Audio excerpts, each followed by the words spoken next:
Editing জানো? হ্যাঁ, কেন? কি করতে হবে? আমার ভবিষ্যৎটা খুব অন্ধকার, একটু editing. Namaskar. Welcome to BM Status Video. Review Nirmal 0044. Please one like and one comment. Please support and share your friends. Preview. Please subscribe now. Thank you.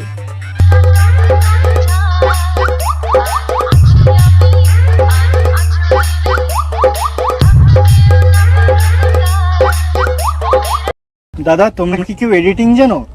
হ্যাঁ, কেন? কি করতে হবে? আমার ভবিষ্যৎটা খুব অন্ধকার, একটু এডিটিং করে আলো আনতে হবে।